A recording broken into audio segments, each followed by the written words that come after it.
salam sejahtera bagi kita semua. Perkenalkan, nama saya Eka Sabdestriani Dionisia Dagut, kelas 2021B, Program Studi Pendidikan Guru Sekolah Dasar, Fakultas Keguruan dan Ilmu Pendidikan, Universitas Katolik Indonesia, Santo Tomas.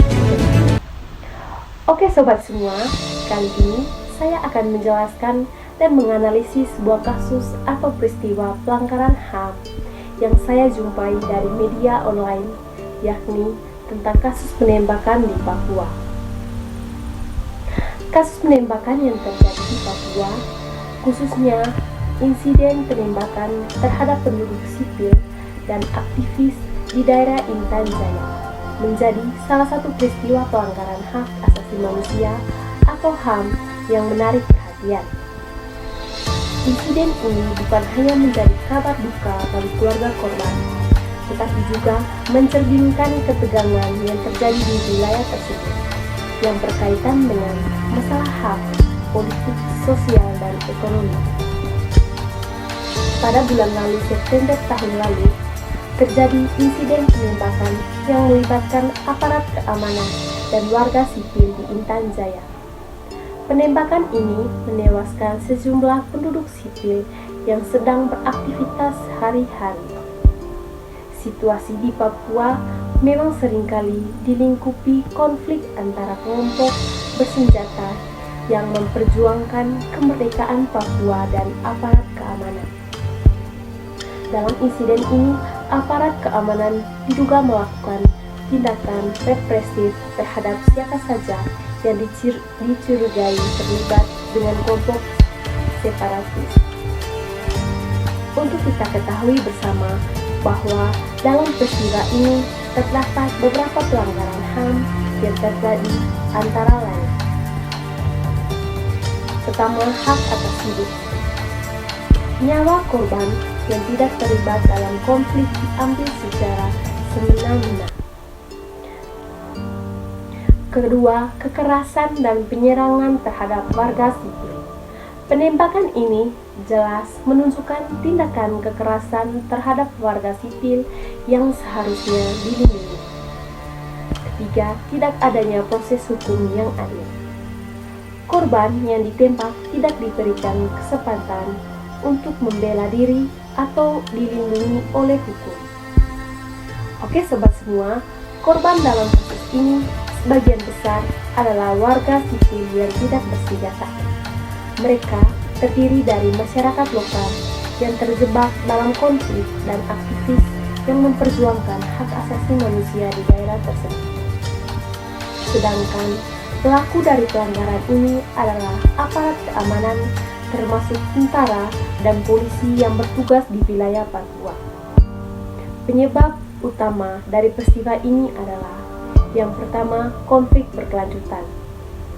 Ketegangan yang telah lama terjadi antara pemerintah Indonesia dan kelompok separatis Papua menciptakan suasana permusuhan dan kekerasan yang berkelanjutan.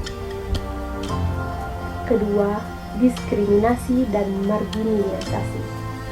Masyarakat Papua seringkali merasa terdiskriminasi dan terpinggirkan dalam pembangunan, sehingga memunculkan frustasi yang berujung pada kekerasan.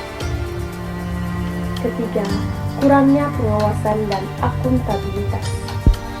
Kurang adanya pengawasan internasional dan akuntabilitas terhadap tindakan aparat keamanan yang memungkinkan pelanggaran HAM terus berlanjut tanpa konsekuensi. Adapun dampak jangka pendek dan jangka panjang. Pertama, jangka pendek. Rasa takut dan trauma dalam bagi komunitas yang menyaksikan kekerasan tersebut, hilangnya kepercayaan masyarakat kepada aparat keamanan. Kedua, jangka panjang.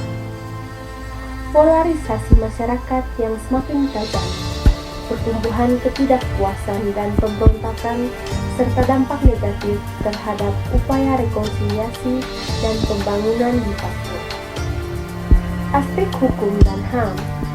Secara hukum, tindakan penembakan ini melanggar berbagai instrumen HAM, baik nasional maupun internasional.